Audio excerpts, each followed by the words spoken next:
Bonjour à tous et bienvenue au Palais de l'Institut pour cette 6e édition des Rencontres Capitales dans cette magnifique bibliothèque Mazarine. Les Rencontres Capitales, vous le savez, ce sont le grand débat d'idées et la rencontre citoyenne de l'Institut de France qui vous propose depuis plus de 10 ans de dialoguer avec celles et ceux qui changent le monde. Elles ont vocation à réunir des personnalités de toute génération, connues ou inconnues. Elles ont en commun d'être de premier plan dans leur domaine. Et leurs échanges aujourd'hui avec vous serviront d'inspiration aux futurs travaux des académies. Ils sont scientifiques, intellectuels, professeurs, académiciens, dirigeants d'entreprises, artistes, ministres, que sais-je.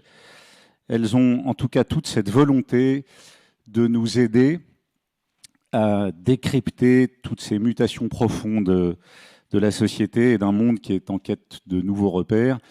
Tout cela a vocation à préparer notre avenir. Quel monde réinventer pour demain? Vaste programme, me direz-vous. C'est justement le propos de cette édition 2021 des Rencontres Capitales. Et notre premier débat, qui ouvre cette journée de dimanche, va contribuer à y répondre. Science, numérique, innovation, réseaux sociaux, comment réinventer une confiance dans le progrès? C'est de tout cela dont nous allons parler.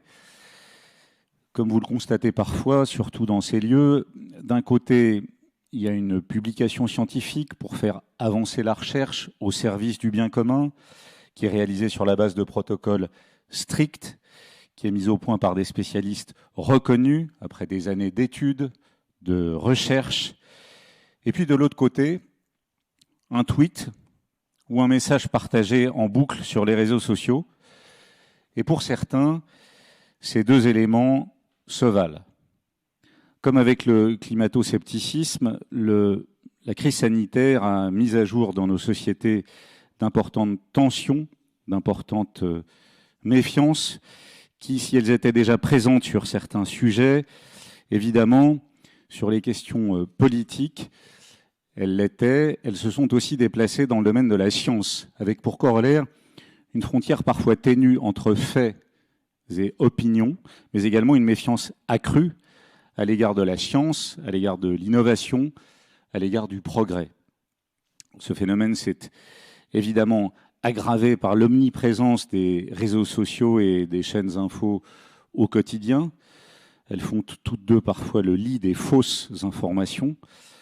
Les Facebook Files révélaient récemment que la plateforme aux 3 milliards d'utilisateurs actifs dans le monde ne luttait pas assez contre les failles de ses algorithmes et contre la propagation des infox.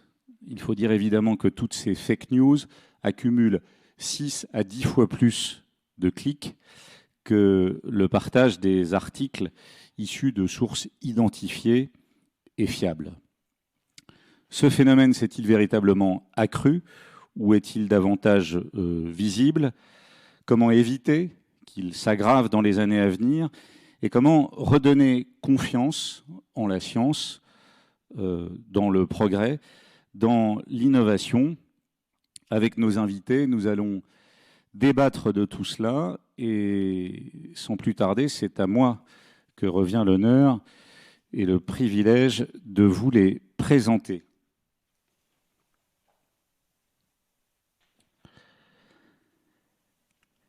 Elle a été ministre en charge du numérique et de l'innovation de 2014 à 2017.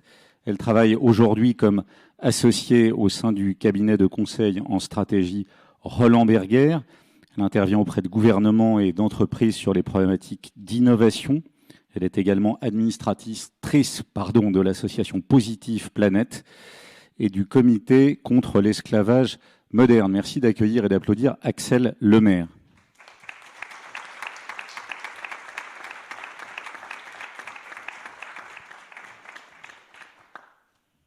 Je vous en prie. Il est professeur au Collège de France et titulaire de la chaire d'informatique en sciences numériques. Il est également multi-académicien, si j'ose dire, et il est ici chez lui, puisqu'il est à l'Académie des sciences, à l'Académie des technologies. Il a été formé à l'école polytechnique, a été chercheur, a été directeur scientifique de la société Esterel. Il est médaille d'or du CNRS. On lui doit algorithmes, données, machines et réseaux chez Odile Jacob, bien d'autres publications et d'autres essais. Il est informaticien. Merci d'accueillir et d'applaudir Gérard Berry.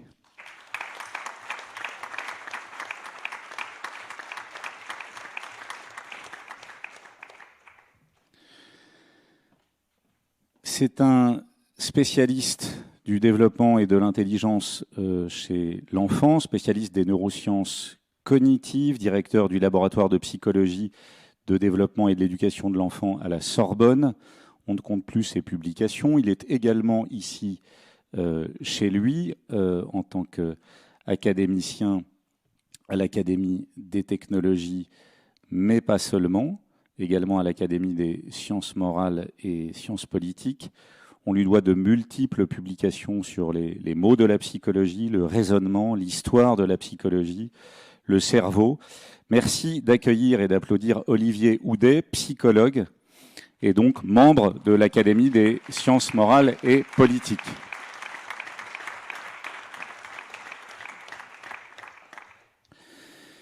Il a longtemps travaillé dans de multiples cabinets ministériels, mais également dans l'industrie comme entrepreneur. C'est un passionné d'aéronautique. Il est d'ailleurs officier de réserve et colonel de l'armée de l'air. Il a également géré de multiples fonds d'investissement dans le secteur privé pendant 15 ans. Il a été conseiller spécial de la ministre des Armées en charge de la politique de défense européenne. Il est aujourd'hui président de la fondation JEDI, Joint European Disruptive Initiative. Il va nous en parler. Merci d'accueillir et d'applaudir André Lescroug-Pietri.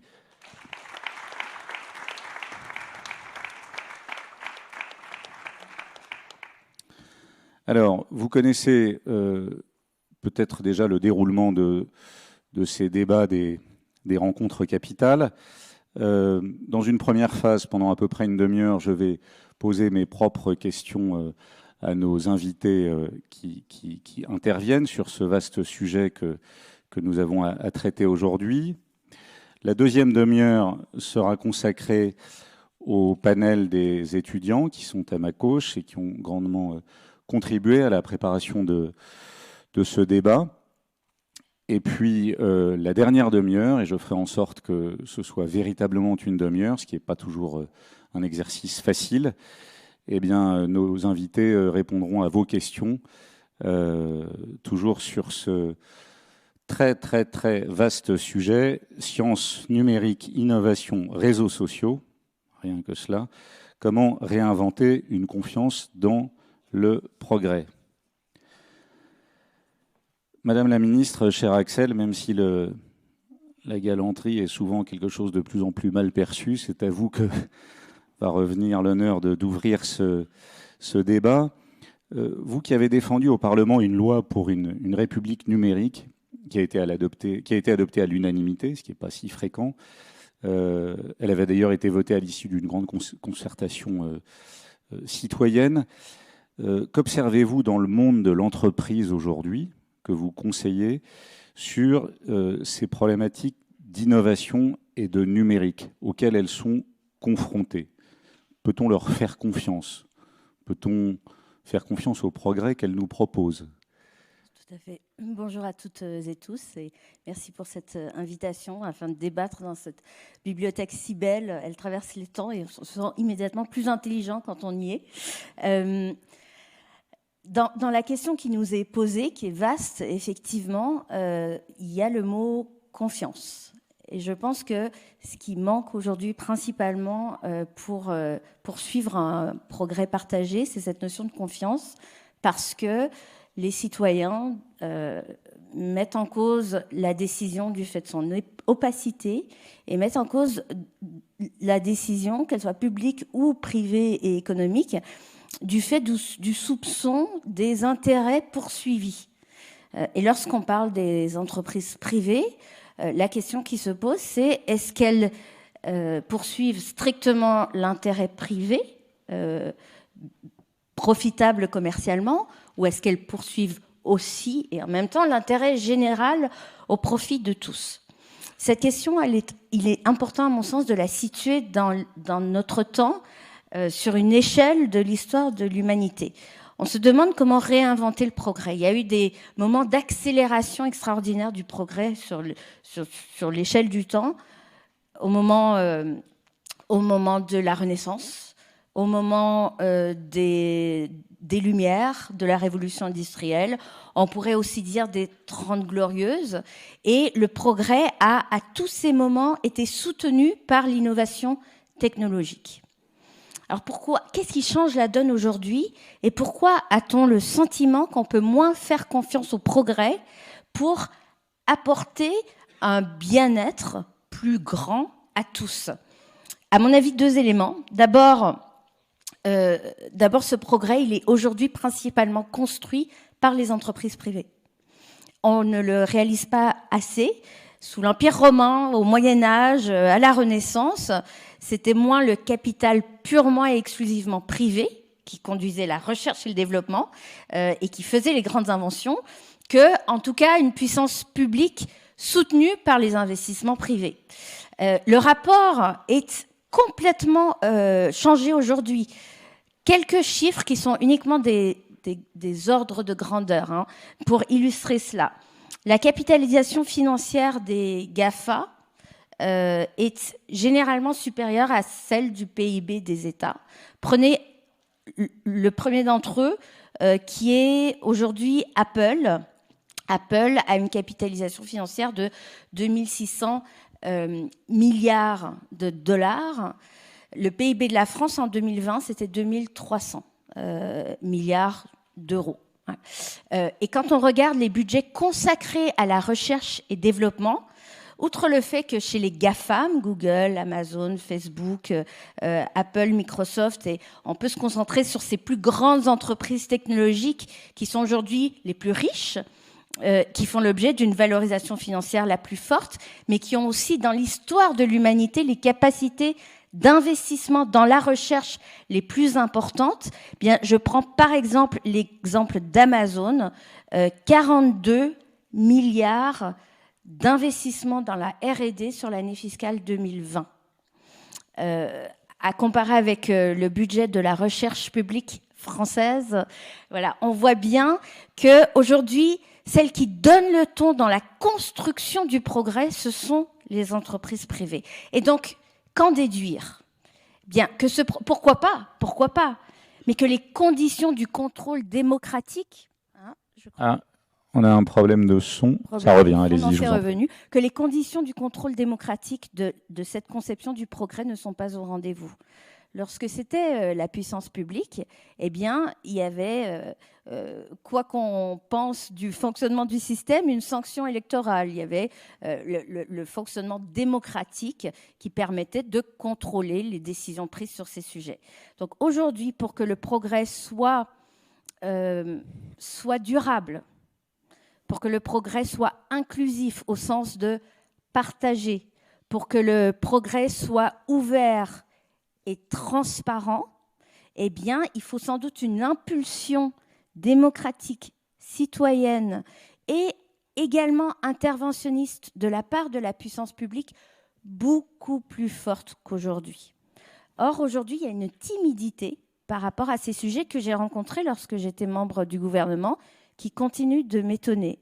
Et plus cette puissance technologique et financière des grandes entreprises croît, on a le sentiment, les gouvernements s'accordent pour se dire qu'il faut agir vite, comme s'ils avaient intériorisé le fait que le paix n'adviendrait pas de la part de ces entreprises. On me disait, non, jamais un entrepreneur privé ne pourra lancer une fusée dans l'espace.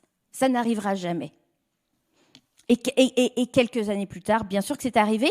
Et c'est arrivé selon des modalités, c'est-à-dire envoyer des touristes ou s'envoyer soi-même, qui ne sont pas forcément celles qui qui définissent un idéal de progrès humain partagé. Donc ça pose quand même fondamentalement, il me semble, la question de la manière dont le progrès aujourd'hui est construit. Dans quelles conditions? Un progrès, effectivement, beaucoup porté par la puissance privée et des impulsions publiques un peu trop faibles. Gérard Béry, vous qui avez une expérience prééminente, en tout cas supérieure à nous tous dans cet aéropage, quel regard portez-vous justement sur la façon dont s'articule ce progrès autour du numérique, de l'innovation et la confiance, peut-être toute relative, que l'on peut avoir dans ce progrès? Alors, pour moi, il y a une question assez simple. Je suis totalement d'accord avec ce que vient de dire Axel Lemaire. Mais pourquoi on n'arrive pas à faire ça? C'est pour une question simple, c'est qu'on ne cherche pas à comprendre ce qui se passe. C'est tout bête. Et pourquoi? Il y a deux mots intéressants. Moi, dans ma première leçon inaugurale, ce n'était pas le titre de ma chaire finale, j'en ai eu 3 en fait. Dans ma première leçon inaugurale, j'avais écrit « Pourquoi et comment le monde devient numérique ?» Mais c'était un cours d'informatique. Donc il y a deux mots différents. Il y a informatique et numérique. Le numérique, on peut dire, c'est la conséquence de l'informatique. C'est l'impact de l'informatique sur le monde entier. Mais si on regarde les GAFAM, leur boulot, c'est l'informatique. C'est ça qu'elles font. Et c'est de l'informatique super dure. Alors, en France, on a décidé d'ignorer le mot informatique. Alors, ce n'est pas nouveau, hein, ça date depuis toujours. C'est à peu près la seule industrie où nous n'avons qu'une entreprise dans les 100 premières mondiales. En Europe, il n'y en a que 2. Hein, il y en a une allemande avant, voilà. Il n'y a pas d'autres domaines comme ça. Le mot informatique a été tabou et le contenu de ce que c'est que l'informatique est inconnu de la plupart des gens, et je dirais de 99% des politiques jusqu'à une date très récente. Ça a changé récemment, c'est intéressant. Alors, la confusion vient d'où? Elle vient du fait qu'on peut parler de numérique à plus soif sans chercher à connaître les causes. Les causes, elles sont dans l'informatique. C'est pas la seule chose dont il faut parler informatique, bien entendu. Mais regardez le réchauffement climatique. On est en train de faire la même chose que si on parlait de réchauffement climatique en ignorant complètement l'existence de la physique. C'est exactement ça qu'on fait. Or, en réchauffement climatique, on écoute les physiciens quand ils parlent. Alors, il y a deux choses. Un, d'abord, les informaticiens ne parlent pas beaucoup, vu qu'ils ne se pensent pas écouter, donc c'est un système qui se mord la queue. Et deux, il y a eu une résistance fondamentale dans toute l'Europe, qui n'existe pas du tout en Asie, pas du tout aux États-Unis, sur la compréhension de ce que c'est. Et je prends deux exemples extrêmement pertinents. Alors ça, on peut le corriger. Hein. Le premier enseignement d'informatique au lycée a été fait dans les années 1980-83. Il a été supprimé en 1997. Année intéressante parce que c'est la vraie année de l'explosion du web. Donc on a supprimé l'enseignement au moment où le sujet explosait. Il n'a jamais été remis depuis, sauf en 2019, très vaguement avant. Avec un véritable problème, maintenant c'est une option au bac. Alors on décourage assez largement les gens d'y aller, hein, ça j'ai beaucoup de choses là-dessus, en particulier les jeunes filles.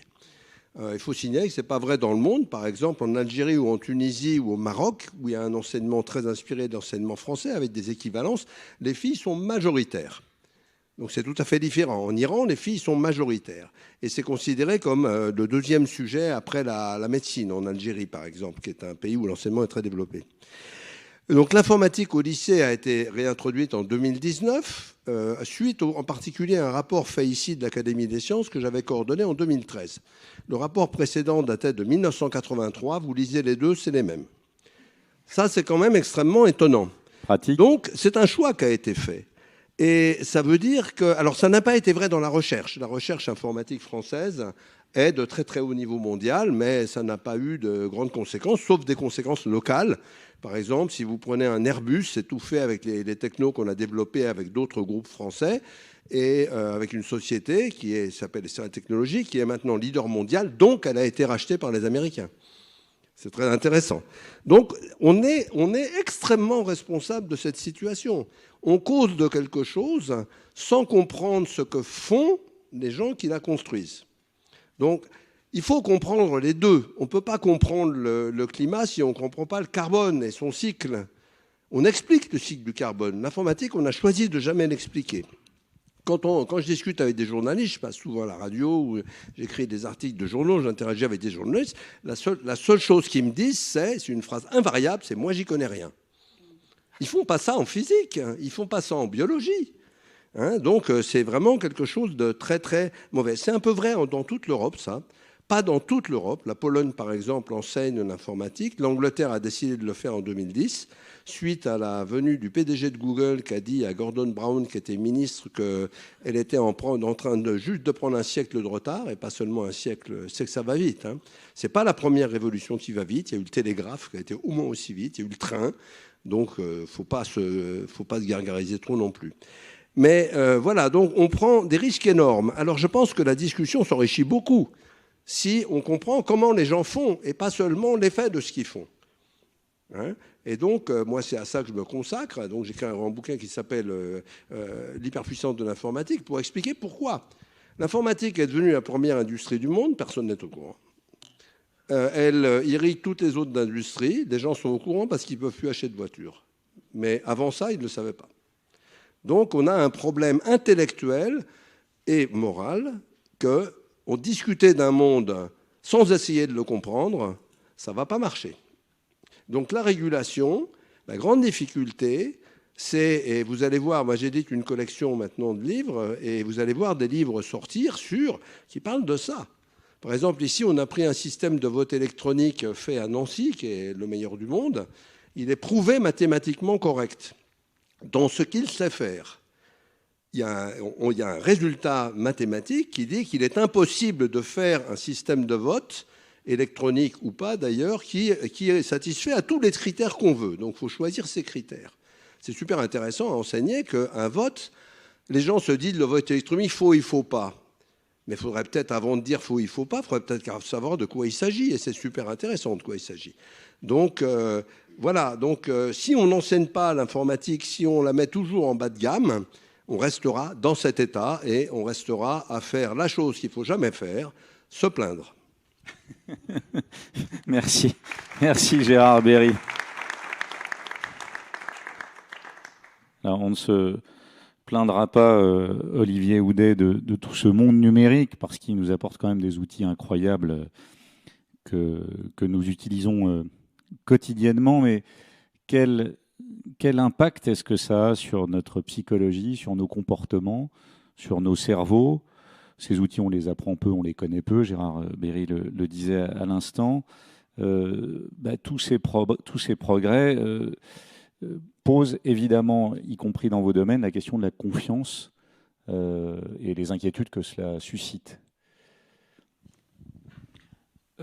Merci de l'invitation. Très heureux d'être au Rencontre Capitale pour la seconde fois et de rencontrer le public et surtout le dialogue qu'on aura avec lui tout à l'heure. Alors, après l'intervention de Gérard Berry, je dirais qu'il y a un autre objet tout aussi important qu'on connaît encore moins, c'est le cerveau humain. Et n'oublions pas que les informaticiens ont un cerveau qui crée, qui code, qui invente les algorithmes et qui essaye de comprendre les machines. Donc là aussi, je dirais qu'il y a à la fois un facteur d'espérance et de légère désespérance. L'espérance, c'est que pour la première fois dans l'histoire de l'humanité, depuis à peu près 2 décennies, nous avons des technologies d'imagerie cérébrale, notamment l'IRM, imagerie cérébrale par résonance magnétique, y compris fonctionnelle, c'est-à-dire qui permet in vivo de voir dans le cerveau comment il apprend à lire, à compter, comment il raisonne, surtout comment il prend des décisions, y compris des décisions erronées, absurdes, comment il les corrige. Donc c'est la première fois qu'on a par la science et par ce qu'on appelle les neurosciences, la possibilité d'avoir un début de conscience réflexive du fonctionnement du cerveau humain qui soit précise et qui puisse être mis en rapport avec les réalités sociales, économiques, morales, complexes que l'on rencontre. Donc ça, c'est vraiment un souci, pas un souci, au contraire, un espoir, un levier d'espérance et de progrès. Platon déjà était cérébrocentriste. Donc il disait la pensée dans le cerveau. son élève à l'Académie d'Athènes, Aristote, était cardiocentriste. Il disait la pensée dans le cœur parce que le cerveau est trop froid. On sait aujourd'hui que Platon avait raison, mais je veux dire par là que depuis 2000 ans, les philosophes et les penseurs en général, tous ceux qui ont écrit ces ouvrages qui sont dans cette magnifique bibliothèque, rêvaient quand même de voir le cerveau, les opérations de la pensée, les opérations de la décision. Donc à cet égard, il y a une marge de progrès. Mais le côté un peu moins espérant, j'achève de lire, on est dimanche matin, on peut aussi avoir une discussion un peu intellectuelle, décontractée, ce livre de notre confrère de l'Académie française, Amin Malouf, qui est en poche, donc que vous avez peut-être déjà lu, qui s'appelle « Le naufrage des civilisations ». Un grand connaisseur du Proche-Orient, mais aussi de la civilisation occidentale, puisqu'il est installé en France depuis sa jeunesse, un journaliste qui était témoin oculaire de grands événements, dit avec toute la conscience qu'il a, la lucidité, qu'on est au bord du désastre et dans un moment de naufrage, pas d'une société, des civilisations, tant orientales qu'occidentales. On ne peut pas prendre ces témoignages à la légère et aussi eu égard à l'actualité qui nous entoure. Donc, je veux dire, beaucoup d'espérance pour un cerveau qu'on découvre, qui peut être un cerveau créateur de solutions pour l'environnement, pour les liens entre cerveau et ordinateur, pour l'éducation des enfants. Nous sommes 2 pédagogues, je crois, avec mon voisin autour de cette table. Moi, je suis instituteur. C'est une merveille aujourd'hui que les instituteurs puissent connaître les lois de fonctionnement du cerveau qui apprend. Donc voilà, moi je suis très partagé et je dirais encore aussi qu'on doit s'interroger sur la notion de progrès. Étant, comme vous l'avez dit, psychologue de l'enfant et jadis instituteur, je m'interroge sur la façon dont les connaissances se construisent dans le cerveau. Et l'une des grandes découvertes des dernières années est que, contrairement à ce que pensait Jean Piaget, le grand psychologue de l'enfant suisse du XXe siècle, qui a décrit les stades de l'intelligence chez l'enfant, donc de l'intelligence humaine, stade par stade, telles les marches d'un escalier que l'on monte, depuis le sensorimoteur chez le bébé, donc la motricité et les sens, jusqu'à l'abstraction logique chez l'adolescent et l'adulte, en passant chez l'enfant d'école primaire, je dirais, par une logique très concrète, avec des manipulations d'objets. Mais la vision du développement était incrémentale, linéaire, en quelque sorte, si on suit l'oblique de cet escalier. Il n'était pas le seul. Nous sommes dans cette bibliothèque de l'époque des Lumières, de la Renaissance, ensuite des Lumières. Fontenelle, Condorcet nous ont amenés à croire que le progrès des civilisations, j'y reviens, ou simplement des connaissances dans le cerveau, était linéaire, stade par stade, et que le passage au stade suivant nous faisait considérer que le précédent était acquis, définitivement acquis, solide, robuste, dirait Gérard Berry pour l'informatique, et ce n'est pas du tout le cas. Dans le développement de l'enfant, la pensée, ce qu'on appelle la cognition, est dynamique et non linéaire, c'est-à-dire que vous pouvez avoir des progrès fulgurants, des stagnations, mais aussi des régressions. L'enfant, après avoir été logique, peut devenir tout à fait illogique et intuitif.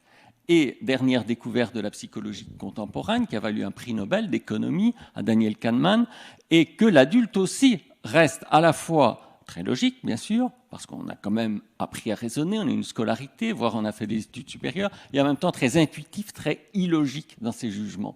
Et donc les deux cohabitent dans le cerveau, ce qu'on appelle le système heuristique, très rapide, qui marche très bien, très souvent, mais pas toujours, et puis qui peut conduire aux décisions absurdes, à l'irrationalité, à l'adhésion aux fake news, donc à tout ce qui peut entretenir ce qu'on appelle aujourd'hui la défiance, alors que par ailleurs, nous avons la logique, la rationalité qui pourrait analyser les choses de façon plus posée, analytique, mais les heuristiques sont plus rapides. Et le lien avec le monde numérique, c'est que le monde numérique nous fait accélérer nos réactions. Et que comme les heuristiques qui sont intuitives, et qu'on a raison d'utiliser cet adaptatif dans 9 fois sur 10, sont aussi celles comme la crédibilité par rapport à la validité logique, qui vont nous faire tomber dans le panneau et être illogiques à un moment donné, que ce soit le citoyen ou le décideur public, on ne prend pas le temps de décliner nos algorithmes logiques. Et pour cela, il faut un mécanisme que j'ai beaucoup étudié, qu'on appelle le contrôle inhibiteur, qu'on a localisé grâce à l'imagerie cérébrale dans le cortex préfrontal, et qui permet l'arbitrage extrêmement délicat entre les intuitions, on va dire, erronées quelquefois, et la logique, plus lente, analytique, qui demande un effort cognitif.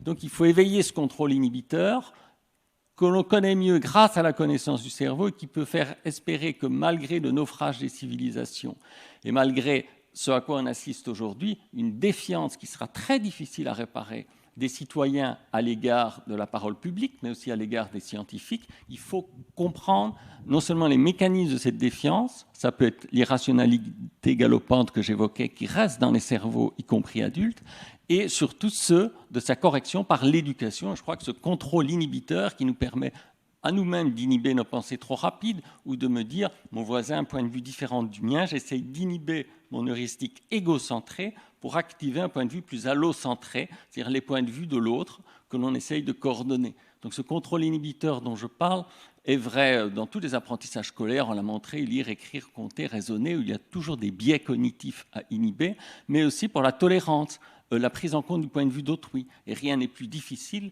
que d'inhiber son propre point de vue pour activer celui de l'autre, quitte à revenir à son point de vue ou à trouver une synthèse entre les deux. Et je crois que s'il y a naufrage des civilisations et peut-être du lien des Français, des sociétés en général, à l'égard de la rationalité et de la science, c'est parce que précisément on n'a pas assez appris aux enfants à inhiber certaines pensées trop rapides ou certaines adhésions trop rapides à des choses qu'on verrait sur les écrans, puisqu'on clique, on like, et cela n'est pas de la rationalité. C'est ce que Kahneman appelle l'heuristique de l'affect. Quand on like, on aime, plus ou moins bien. Les GAFA ont introduit des modulations émotionnelles. On est vraiment dans le système qu'on appelle heuristique, émotion, intuition. Bien sûr, il faut aimer. Mais quelquefois, ce n'est pas aimer qu'il faut faire, c'est raisonner logiquement. Et donc, la jeunesse, c'est là un péril, je dirais, induite à aller vers ce système le plus rapide, le plus intuitif, le plus affectif, qui peut aussi être celui qui trompe et qui fait qu'on devient irrationnel de façon surprenante, voire radicalisé dans les cas les plus graves. Merci Olivier Houdet.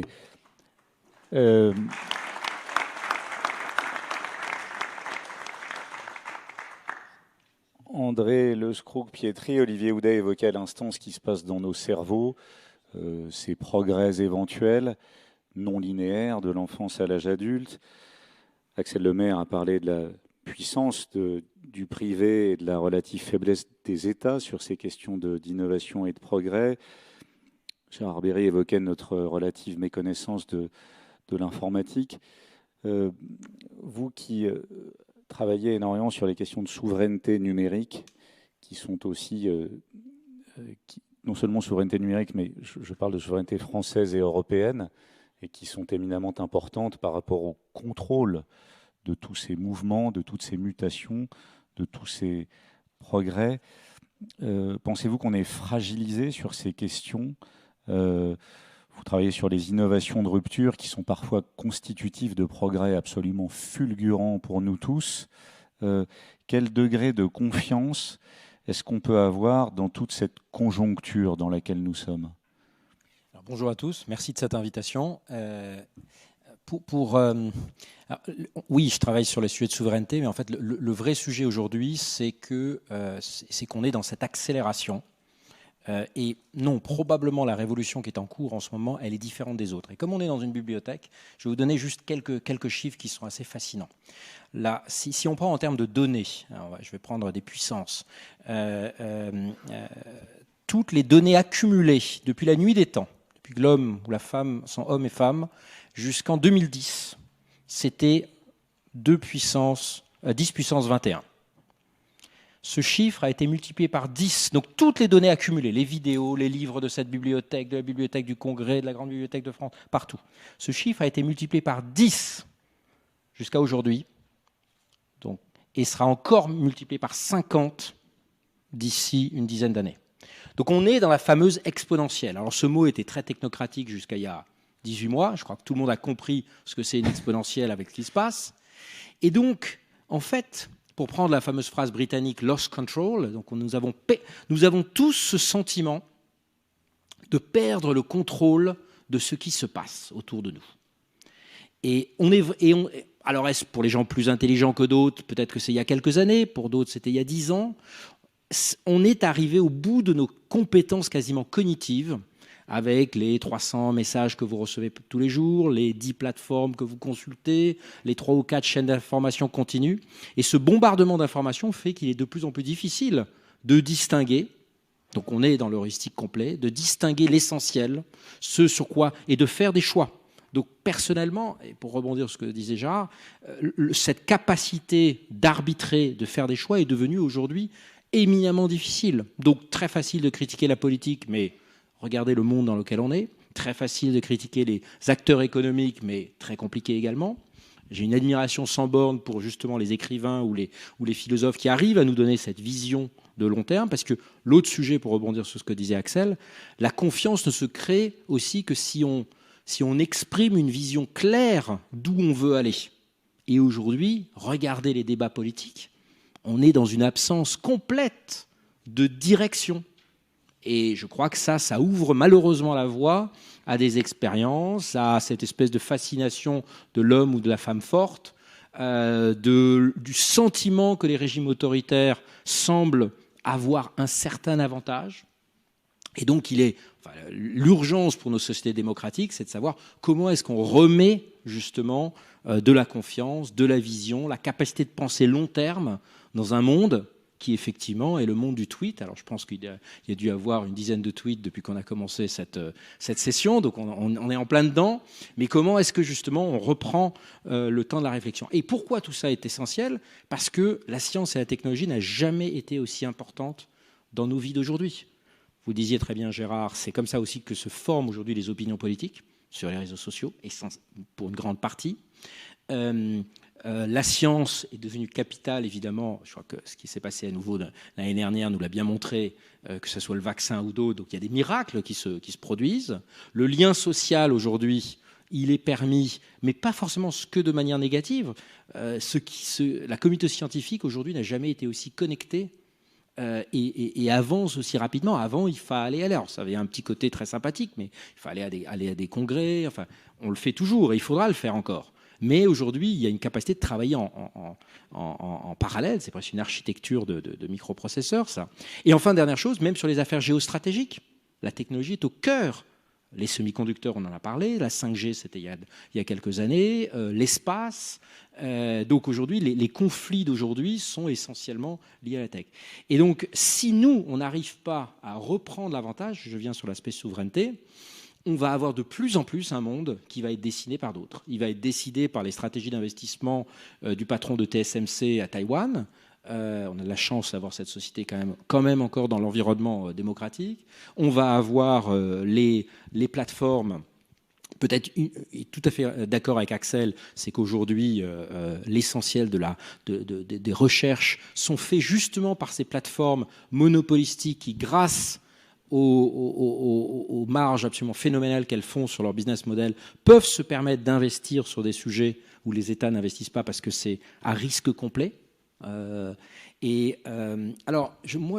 peut-être pour lancer aussi un tout petit peu le débat avec Axel, je ne suis pas convaincu aujourd'hui, et ce n'est pas d'être libéral ou pas libéral de dire ça, que c'est un sujet de puissance publique. Je veux donner un autre chiffre qui, moi, me fascine. L'Europe a mis, depuis que l'Europe a une compétence, je suis un Européen convaincu, cherche, depuis 1984, d'euros dans la recherche et le développement. Une petite institution qui a un budget de 3 milliards de dollars par an, dont on s'inspire, puisque c'est celle qui a été à la base d'Internet, à la base du GPS, à la base du véhicule autonome, à la base de Siri, pour ceux qui utilisent un iPhone, qui s'appelle la DARPA. Elle a un budget de 3 milliards de dollars par an. Elle a investi depuis 50 milliards d'euros en euros constants, donc 4 fois moins. Où en sommes-nous en Europe aujourd'hui? On a lancé 2 fusées depuis le début de l'année. SpaceX en a lancé 22. Notre part de marché dans le cloud est passée de 30 à 15%. Les semi-conducteurs, je ne vous fais pas un dessin. 80% des publications scientifiques dans l'intelligence artificielle, parce qu'on dit souvent, oui, on n'est pas bon dans les industries, mais on est encore très bon dans la recherche. C'est vrai en mathématiques. Même en IA, ça ne devient plus vraiment le cas. Donc la vraie question pour moi, c'est une question de méthode. C'est est-ce qu'on fait du saupoudrage général avec notamment des règles de retour géographique qui, par exemple, plombent le secteur spatial, ou est-ce qu'on a le courage, et là on revient sur un sujet de courage politique, de se donner quelques priorités, on revient à votre sujet, Gérard, dans le domaine de la recherche, est-ce qu'on est capable de savoir arrêter des projets quand ils ne marchent pas, Est-ce qu'on est capable de concentrer les efforts? Et pour moi, est-ce qu'on est surtout capable de penser non pas les technologies d'aujourd'hui, mais les technologies de demain? Et je terminerai juste là-dessus. Est-ce qu'il faut aujourd'hui mettre massivement de l'argent sur les technologies? Je vais être très opérationnel. Les technologies lithium-ion, qui est la technologie d'aujourd'hui. C'est quoi le coup d'après? Est-ce qu'il faut investir dans les semi-conducteurs qu'aujourd'hui maîtrise TSMC, ou est-ce qu'il faut viser la frontière d'après? Et c'est ça la beauté de la technologie et de la science, c'est que rien n'est figé. On peut toujours remettre en question le statu quo, etc. Et c'est moi plutôt un message d'espoir que j'ai par rapport au GAFA, c'est que nos enfants n'ont pas besoin de 2 millions d'images labellisées pour reconnaître un chat, un chien, etc. Donc l'avenir de l'IA, ça c'est pas le big data, c'est peut-être ce qu'on dirait le small data. Est-ce que forcément il faut que est-ce que forcément l'avenir de regardez le drame qu'on a aujourd'hui, c'est que il y a un an personne ne mettait d'argent sur l'ARN messager. Aujourd'hui, quelqu'un qui veut faire un vaccin qui n'est pas ARN messager ne trouve pas d'argent. Donc on est toujours en train d'avoir une vision. Donc quelle est notre capacité de prospective? Et c'est peut-être sur ce sujet de prospective qu'on retrouve vision, confiance et peut-être une capacité de nous projeter vers un futur plus désirable qu'un futur plus négatif. Merci André Le Scroug-Pietri. Une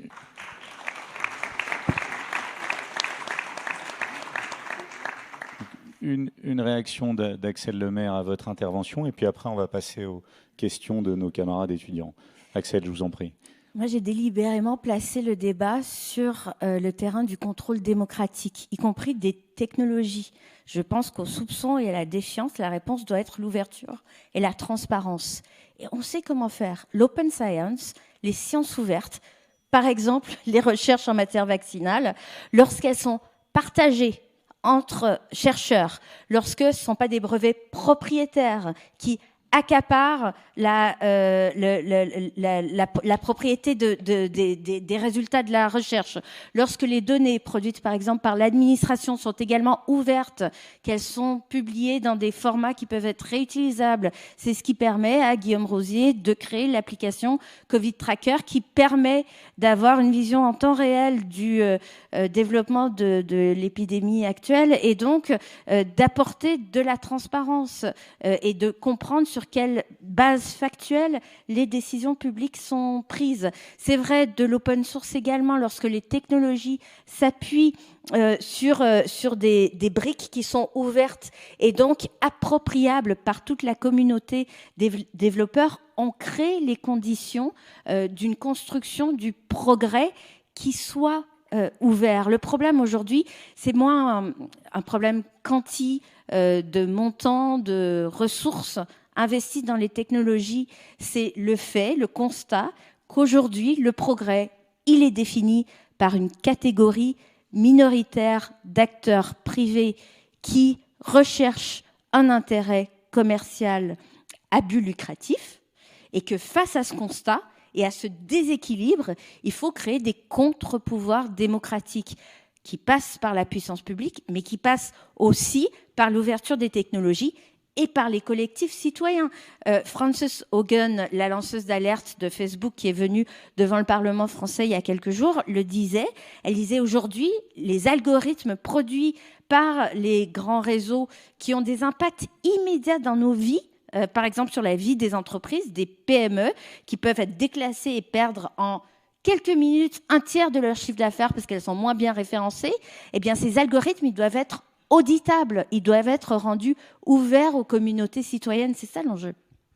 Merci Axel Lemaire. Alors, on pourrait poursuivre et on va poursuivre, mais on va passer aux questions de notre panel étudiant. Je pense qu'on va vous apporter un micro. Vous en avez un.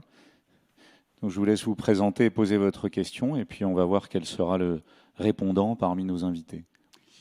Bonjour à tous, je m'appelle Léandre Lallemand, je suis étudiant en 3e année du cycle ingénieur à Chimie Paris Tech.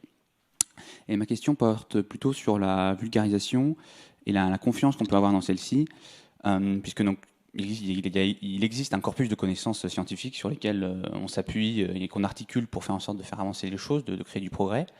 Et derrière, il y a une réelle nécessité, un enjeu que les gens comprennent ce qu'on fait. Et justement, il y a plusieurs moyens de faire ça, mais la connaissance scientifique est difficilement accessible de par la communication que la communauté scientifique en fait à travers des articles, des publications qui sont assez peu digestes pour le grand public. Donc il y a plusieurs moyens après de vulgariser et de connaître, donc par l'enseignement ou la vulgarisation, on a 2 très bons exemples parmi nous, mais il y a également tout le travail des médias là-dessus, qui sont assez friands de vulgariser, on l'a vu au cours de ces dernières périodes, plein de concepts, plein de phénomènes. Mais justement, face à ce constat, face à l'existence de cet intermédiaire entre le corpus scientifique et le grand public, il nécessite d'avoir un intermédiaire, donc les médias dignes de confiance. Donc ma question est la suivante, est-ce que finalement la confiance dans le progrès, c'est pas une confiance dans les médias? Alors, Gérard Berry. Oui, je pense que c'est une question très fondamentale. Moi, personnellement, j'ai essayé de beaucoup travailler là-dessus. Et par exemple, pour le monde numérique, il y a quelque chose qui est jamais développé, mais qui est complètement central. C'est que tout l'esprit des gens en France et ailleurs est construit autour d'un triangle. Toute la connaissance est construite autour d'un triangle, au moins la connaissance scientifique, qui est le triangle matière, énergie, onde. C'est ça qu'on apprend. C'est la physique, mais c'est pas que la physique. Hein, c'est énorme à toutes les autres sciences quasiment. Matière, énergie, onde. Et ce qui se passe, c'est que le monde numérique et donc l'informatique, ça repose sur quelque chose qui n'est pas dans ce triangle, qui est l'information. Et l'information, c'est pas du tout la même chose. Hein, c'est très différent de la matière, ça pèse rien, ça se duplique totalement facilement, pas la matière. Ça se transmet instantanément, pas la matière. Ça se stocke sur n'importe quel support matériel, mais il faut des supports matériels. Hein, donc c'est complètement différent. Et quand on ne comprend pas ça, on ne peut pas comprendre que les raisonnements qu'on fait dessus sont complètement différents. Prenez par exemple de quoi vivent les GAFAM. Ils vivent du faux gratuit. Ils vivent du faux gratuit. Hein, la loi, c'est si c'est gratuit, c'est que c'est vous qui êtes le produit. C'est la loi officielle des GAFAM, ils le disent, c'est eux qui l'ont inventé. Hein. Donc c'est du gratuit. Avec la matière, on ne fait pas tellement du gratuit. Ça existait, hein, mais lié à l'information. La publicité sur les murs, c'est gratuit aussi, si on veut. Hein. Bon, on s'en est débarrassé, parce qu'on n'en a même plus besoin, parce que c'est pas efficace. D'accord ? Donc, il faut comprendre qu'il y a maintenant un tétraèdre avec l'information, la matière, l'énergie et les ondes, tout ça se cause. Mais si on raisonne dans les schémas où l'information n'existe pas en tant qu'objet identifié, ce qui évidemment la psychologie ne fait pas, parce que la psychologie connaît l'information, parce que c'est ça qu'il y a dans le cerveau. Hein. Donc les raisonnements, c'est des raisonnements sur l'information, c'est pas des raisonnements sur la matière. Quand on pense, il n'y a que de l'information dans notre cerveau. La matière, ça sert à manipuler l'information. Si on ne comprend pas cette nouvelle notion et qu'on utilise les raisonnements d'avant, on ne peut pas comprendre les phénomènes, on en devient esclave. Donc pourquoi est-ce que le faux gratuit marche ? Parce que des gens n'ont pas compris qu'ils s'étaient transformés en esclaves. Et alors, l'émotion et ça c'est très important, c'est-à-dire qu'avant, il y avait une très belle phrase qui disait « Avant de parler, tourne 7 fois ta langue dans ta bouche ». Je pense qu'il faudrait la transformer et l'imposer à l'école, pas l'imposer, convaincre les gens qu'avant de cliquer, il faut tourner 7 fois sa souris dans sa main. D'accord ? Parce qu'effectivement, elle marche, cette phrase. Elle marche. C'est ça le contrôle. J'en prie, Olivier Houdet. C'est ça le contrôle inhibiteur que j'évoquais tout à l'heure, et où on peut dire, mais c'est dans la même gamme, avant de tweeter, tournez 7 fois votre pouce dans votre main. Et vous vous souvenez que Michel Serres, grand philosophe de cette maison, récemment disparu, avait écrit un très beau livre, s'appelait Petite Poussette. Et justement, cette petite poussette, j'avais dit à Michel Serres, il en était d'accord, il faut lui apprendre à inhiber. Il faut lui apprendre le contrôle inhibiteur. Quelquefois, il faut tweeter très vite, et c'est formidable. C'est ce que peut faire cette nouvelle génération, bien plus vite que de consulter des livres. Mais d'autres fois, il faut inhiber cette vitesse, la suspendre pour aller chercher une autre information dans le cerveau. Et ça prend du temps. Je voudrais répondre plus précisément à la question du jeune homme. En effet, un certain nombre d'entre nous sont à la fois scientifiques, mais font des livres, par exemple, pour enfants, des livres pour la jeunesse, des livres très grand public. C'est notre devoir. Alors certains le font par plaisir, par vocation, mais par exemple, nos découvertes sur le cerveau, on en a fait un qui dit doc pour l'école maternelle qui s'ouvre avec des pliages, le cerveau qui vient en 3 dimensions, une caméra d'IRM, un livre qui s'appelle Questions-réponses pour les enfants du primaire. Et les parents, évidemment, à travers cette lecture scientifique pour enfants, découvrent aussi ces domaines scientifiques. Mais de façon plus générale, je crois que les pouvoirs publics en ont pris conscience. Vous ne l'avez pas dit, mais j'administre l'Institut universitaire de France, qui est un grand institut qui réunit des universitaires de toute la France qui sont sélectionnés par un jury international. Nous avons des chaires de sciences fondamentales depuis 30 ans maintenant, en sciences humaines et sociales et en sciences naturelles et médicales. Et nous venons de créer 2 nouvelles chaires d'innovation. Il y avait déjà beaucoup d'innovation, mais on focalise vraiment sur l'innovation de rupture ou incrémentale en lien avec les entreprises, mais aussi des chaires de médiation scientifique, c'est-à-dire de partage de la science avec les citoyens dans l'esprit ouvert, transparent que vous évoquiez. Et ce qu'il faut... je ne l'ai pas trop dit, j'ai parlé des émotions de façon négative tout à l'heure. Il faut éveiller des émotions spéciales, subtiles, intellectuelles, et j'en citerai 3 qui sont des émotions contrefactuelles, qui vont justement contre les faits ou contre les réponses trop rapides, qui sont le doute, la curiosité et le regret. Et on travaille aujourd'hui très finement sur comment se déploient et s'entraînent ces émotions dans le cerveau. Et par exemple, le regret, c'est l'anticipation du regret. Ce qui revient à tourner cette fois son doigt dans sa main avant de quitter.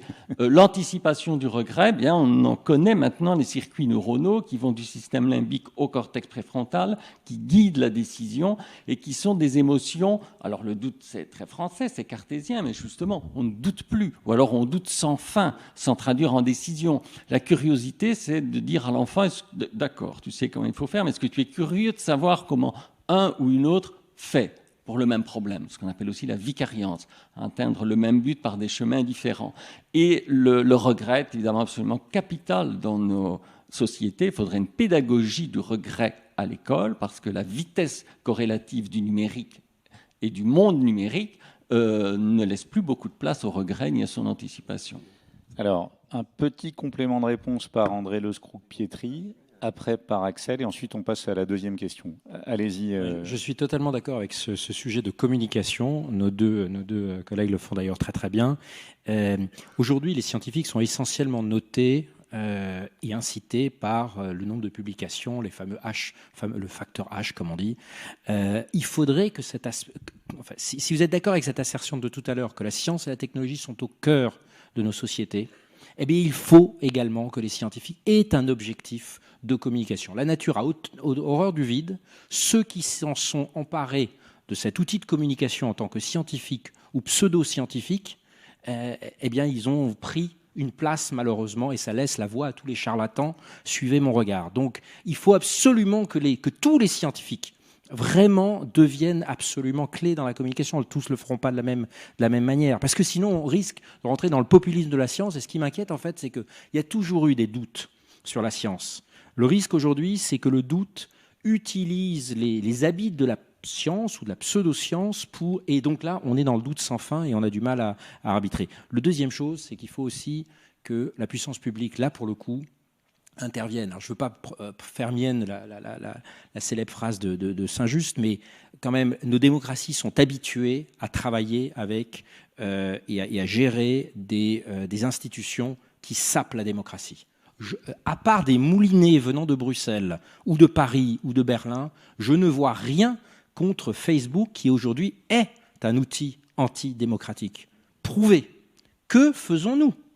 Nous ne faisons rien. Moi, j'ai écrit un petit papier qui s'appelle le syndrome de Stockholm, et je crois que c'est Axel qui le disait tout à l'heure, où nos dirigeants sont à la fois critiques, Facebook, et les reçoivent, tels des présidents. Tapis rouge. Et là, tous les derniers présidents de la République française depuis 5 ans ont quasiment tous reçu Mark Zuckerberg. Je mets quasi parce que je n'ai pas la liste entière. Et ça, ce n'est pas possible.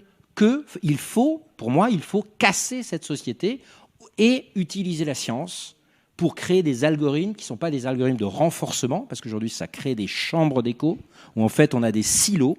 Il faut que là aussi, la science, elle soit utilisée. Comment est-ce qu'on fait il faut que ces algorithmes soient adaptés à plutôt des fonctions réflexives, d'arbitrage, etc. Et encourager ça. Ça doit être absolument clé dans les recherches. Je ne vois rien arriver là-dessus. André, on va s'attacher au démantèlement de Facebook, enfin Metaverse maintenant. Ça va prendre un peu de temps. Axel, un très court complément et on passe aux autres questions. Alors déjà, complètement d'accord sur le fait que le numérique doit être traité à la hauteur de son importance au plan politique. Et donc, il ne faut pas une modeste secrétaire d'État à Bercy. Il faut un vice-premier ministre en charge de la transition écologique et de la transition numérique.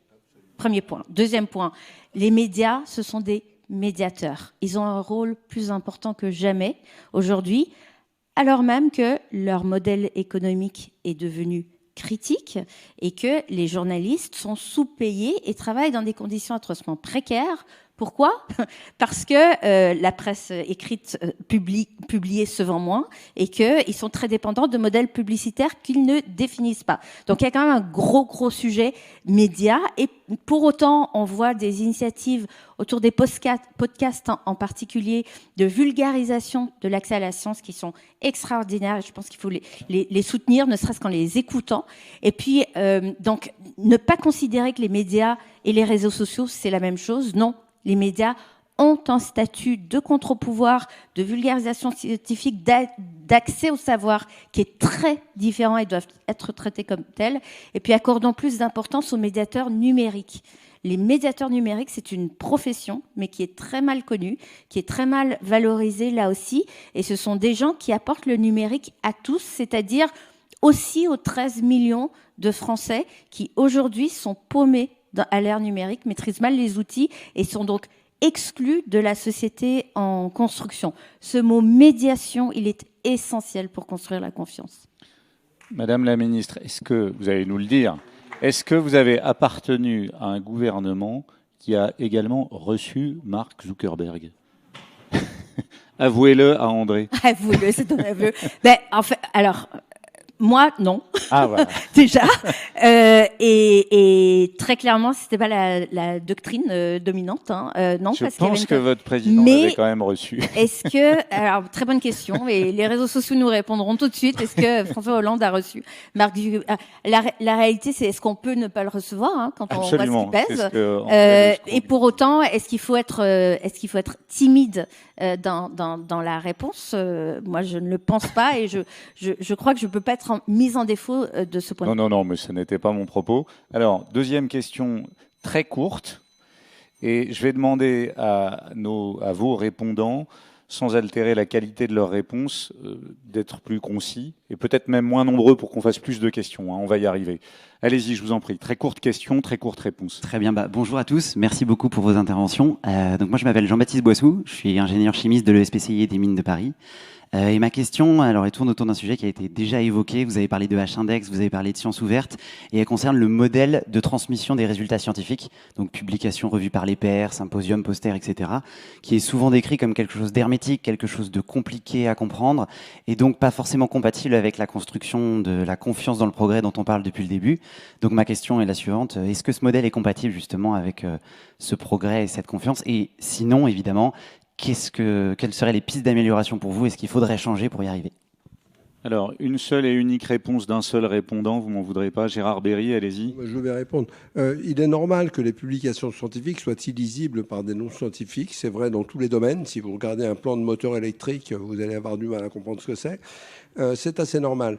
Donc, c'est la question de la médiation qui vient. Et moi, je voudrais souligner que la question de la médiation est très, très différente selon à qui on parle. La perception du monde numérique n'est pas du tout la même chez les jeunes que chez les vieux. Et il faut leur parler différemment. Et c'est pas facile, surtout pour les vieux. C'est pas facile du tout. J'essaie de faire ce travail. Mais j'en donne un exemple tout bête d'une histoire, d'une phrase que je trouve extraordinaire, qui est réelle, prononcée par une petite fille à sa maman, à Sophia Antipolis, où j'étais, il n'y a pas tellement longtemps, où elle a dit « Maman, il y a un truc que je voudrais que tu m'expliques, c'est quand tu me dis que quand tu avais mon âge, tu n'avais pas d'ordinateur. Alors comment est-ce que tu faisais pour aller sur Internet ?» Et ça veut dire que pour les enfants de cet âge-là, le numérique, au sens large, c'est juste une partie de la nature, comme le vélo, le chat, la montagne et la mer. Et ça, pour les adultes, ils ne peuvent pas comprendre ça, parce qu'ils ne sont pas nés comme ça. Et donc, il y a plusieurs médiations à faire et pas une seule. Et la médiation, il est normal que les papiers scientifiques soient illisibles, mais en physique, il y a beaucoup de gens qui rendent les papiers lisibles. Il faut faire ça en informatique. Moi, j'essaye de m'y attacher et j'essaye de convaincre les copains. Pour l'instant, ce n'est pas encore fait. Merci Gérard Berry. Troisième question de notre panel étudiant, allez-y. Bonjour, merci pour vos interventions. Je m'appelle Nicolas Muset, je suis fonctionnaire à la mairie de Paris. Que les sciences dures, qui m'intéressent néanmoins. Vous l'avez remarqué, nous sommes 4 panélistes hommes, blancs, et les sciences sociales me donnent l'impression, en tant que béotien, que nous sommes des dominants et que la société ne peut progresser qu'à la condition qu'on se déconstruise. Alors ma question, mais c'est une question de béotien, comment la société et ses membres peuvent vouloir progresser quand certaines sciences sociales ou l'image qu'elles donnent d'elles-mêmes donnent le sentiment aux citoyens qu'ils sont assignés à un statut qu'ils ne peuvent changer, qui est indépendant de leur volonté et de leurs idées. Axel Lemaire, je vous en prie. Espèce de wokiste. Voilà une introduction à une réponse qui mérite peut-être quelques développements. Je ne dis pas ça par hasard. Le wokisme, c'est devenu le terme pour parler, il me semble, des travaux des sciences sociales, notamment lorsqu'il s'agit de dénoncer des discriminations. Je ferme la parenthèse. Moi, je suis désespérée de constater la non-représentativité du secteur du numérique. C'est un secteur qui est construit par des hommes blancs dominants, qui est utilisé par des hommes blancs dominants. La Grande École du numérique, qui est une initiative qui avait été lancée il y a quelques années, vient de publier une étude selon laquelle, quand on pose la question à Kidam, citoyen dans la rue, selon 84% des personnes interrogées, le numérique, c'est une affaire d'hommes. C'est-à-dire que les informaticiens, les personnes qui travaillent dans le numérique, ce sont des hommes. Et de fait, il y a un écart de salaire dans ce domaine comme dans les autres, de 18% en moyenne. La tech, c'est bien payé en général. Donc 18% à l'échelle d'une carrière, c'est 400 000 euros. 400 000 euros, ça fait un écart différentiel de salaire de 10 000 euros par an. Donc quand on est une femme, dans le numérique, on est payé 10 000 euros de moins que ses collègues masculins. C'est un phénomène qui s'aggrave. L'informatique, il y a 40 ans, était plus égale qu'en 2021. Donc moi, je trouve que les initiatives qui sont prises aujourd'hui ne sont pas suffisantes, qu'il faut accélérer en ce domaine. Et quand on touche à l'égalité des genres, on touche à toute la diversité. On ouvre à la société dans son ensemble. Aujourd'hui, le numérique qui se construit, c'est un numérique qui ne reflète pas la diversité des populations à travers le monde. Et là encore, on sait comment faire. On sait comment faire d'un point de vue technique pour aller chercher les bases de données qui soient plus représentatives, les images des gens qui soient plus représentatives. Et on sait comment faire si on finance et qu'on investit dans l'achat, par exemple, de ces bases de données. Eh bien, on peut rendre ce monde informatique beaucoup plus divers, mais c'est devenu un problème fondamental. C'est pas un sujet de niche pour les féministes radicales. Hein. Là, on parle de la construction du monde en devenir. Cette construction écarte la moitié de l'humanité. Gérard Berry, un très court complément. Lisez juste le livre qui s'appelle « Le numérique se fera avec les femmes », écrit par Anne-Marie Camarec chez Odile Jacob, qui est le premier livre de la collection dont je m'occupe, donc je suis aussi un peu pour ça. Un peu de promo, Gérard. Je ne vais pas dire que c'est pas vrai, mais il parle exactement de ça et de la carrière d'une très grande chercheuse française et industrielle aussi, et il vous racontera beaucoup de choses là-dessus. Dernière question de notre panel quasi étudiant. Allez-y, je vous en prie. Oui, bonjour, je m'appelle Clément Dufour, je suis récemment diplômé ingénieur en électronique, en informatique. Vous n'êtes pas à la ville de Paris non plus? Non, pas encore peut-être. Non, ma question était la suivante. Pour vous, dans quelle mesure la confiance dans le progrès passe par la compréhension du progrès lui-même, par la compréhension des expériences scientifiques, par la compréhension des lois physiques, de l'informatique? Voilà. Alors, on ne se bagarre pas pour vous répondre, mais je vais quand même leur imposer de répondre. Et en plus, de façon concise. Olivier Houdet.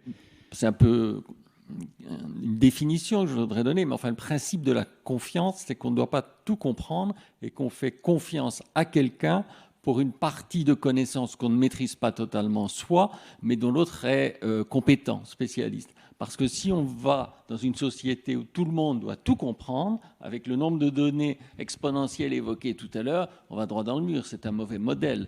Donc il faut plutôt essayer de comprendre les mécanismes de la défiance et accepter qu'on ne puisse précisément pas tout comprendre. Et c'est quand même ça la base de la confiance. Hein, parce que quelqu'un qui voudrait tout vérifier de façon obsessionnelle, d'abord serait très malheureux et n'aurait plus besoin de faire confiance. Gérard Béry. Oui, on peut quand même faire mieux que ça aussi. Complémentaire, pardon. C'est aussi d'enseigner non pas le XXe siècle, mais le XXIe, ce qui n'est pas fait à l'heure actuelle. Et regardez les livres de physique du début des années 1900. On y trouvait, des livres de physique du lycée, on y trouvait la science en train de se faire, pas la science d'il y a très très longtemps. Donc je pense que ça aussi, il faudrait y revenir. Je vous en prie. Un très court mot à la fois sur la confiance, la défiance. Quand vous voyez des sociétés, je prends par exemple l'exemple de la Finlande, qui enseignent vraiment, même dès le primaire, cette fameuse méthode scientifique d'expérimentation, de doute, vous ne vous retrouvez pas avec des grands publics qui pensent que comme un scientifique a affirmé quelque chose sur BFM, et pardon pour le... c'est forcément la vérité. Et il a fallu tout ce rétropédalage du comité scientifique, rappelez-vous l'année dernière, en disant qu'en fait, non, les scientifiques par définition doutent en permanence, expérimentent, etc. Et donc, ce qui est assez étonnant, c'est qu'en filigrane de toutes nos interventions, il y a le sujet de l'éducation, que le mot n'a pas été vraiment prononcé, que ce sujet est totalement absent de la campagne présidentielle. Moi, je le dis haut et fort, la seule personne pour laquelle moi je voterai, je vais faire de la promo là aussi, c'est celui qui véritablement va mettre ce sujet au cœur de la campagne, parce que c'est la mère de toutes les batailles. C'est comme ça que vous aurez effectivement des jeunes hommes et des jeunes femmes qui seront prêts à la fois à envisager le futur, à comprendre ce qui se passe. Quand même, la bonne nouvelle dans ce moment, c'est que même les scientifiques ont ce sujet. C'est qu'aujourd'hui, il n'y a plus un scientifique qui comprend tout ce qui se passe. Même dans le domaine de la médecine, vous avez des dizaines, voire des centaines de spécialités. Donc ça, c'est formidable, parce que ça, si vous avez les outils pour comprendre, pour challenger, que vous êtes quand même assez bien outillé intellectuellement, en fait, vous pouvez assez vite vous plonger dans énormément de sujets. Donc, à nouveau, un message positif, mais il faut donner ces outils à nos enfants. Il faut leur donner les meilleurs. Il ne faut pas qu'un jeune prof soit payé 1 600 € par mois. Enfin, c'est une honte absolue pour notre pays. Résultat, regardez les classements. Le déclassement, il est total. Alors, merci André de ce complément de réponse. Merci à notre panel de ces premières questions. Avec un tout petit peu de retard, on va passer à vos questions. Et monsieur, je vous vois déjà trépigner depuis un certain temps, puisqu'on a quelques minutes de retard. Donc on va vous apporter un micro au premier rang, s'il vous plaît. Voilà. Je vous en prie, allez-y. Merci. J'essaye d'apporter un petit élément historique. Je regardais les chiffres. Je vais essayer de donner 2 chiffres. Donc moi, 2011, j'étais au IG8 Forum. C'était 2 jours organisés avant le G8.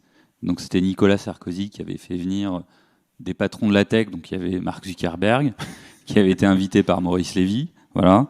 Donc j'ai pas la réponse d'Axel Lemaire si le gouvernement de François Hollande avait reçu Mark Zuckerberg. Et je regardais le dernier repère 2020 de l'épargne réglementée de la Banque de France. Donc sur l'épargne, on était à 814 milliards d'euros. J'ai pas la data sur l'Europe. Et qui dit confiance dit épargne des Français et dit donc épargne européen. Donc la transition où je voulais essayer en tout cas de susciter vos réflexions, c'est au niveau de l'investissement, parce qu'Axel Lemaire a parlé de l'investissement des corporates, donc des compagnies privées qui drivaient un petit peu l'innovation. Donc c'est un choix politique, quoi. C'est-à-dire que dans les années à venir, il y a de l'épargne de disponible, donc c'est quelque chose qui amène de la confiance et où on peut du coup décider d'une orientation d'investissement. Donc voilà, je voulais avoir un petit peu vos retours là-dessus pour le futur. Merci beaucoup.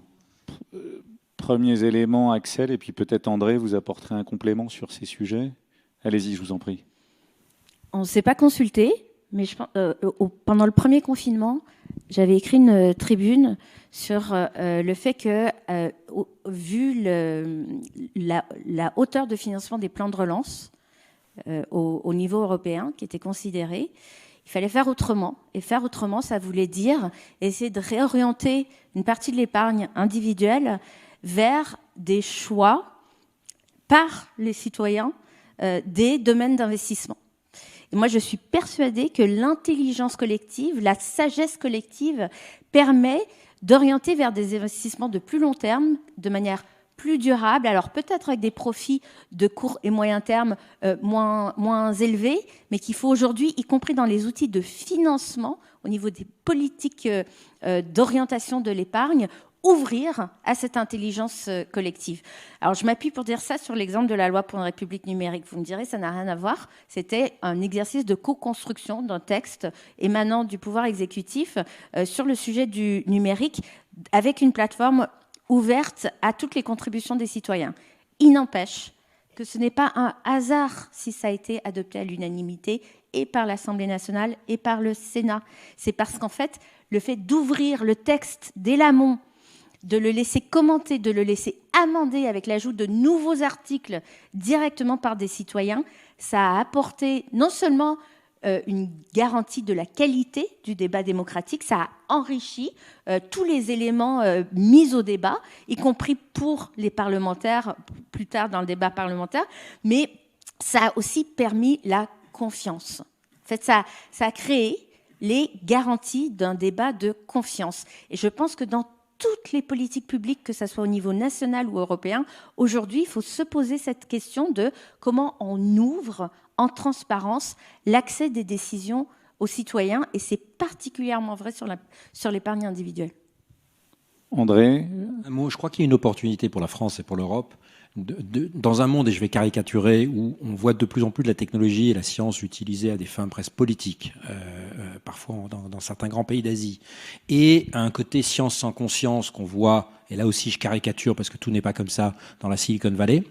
Il y a une opportunité pour les Français et les Européens de se dire, mais c'est quoi les grands enjeux de société qu'on essaye de régler? Donc on revient sur ce que disait Axel, là il faut une implication démocratique, et les débats qu'on a trop souvent à Bruxelles, mais là les États membres sont totalement responsables, où il s'agit juste de dire on a mis 100 milliards c'est bien, on a mis 80 milliards c'est pas bien.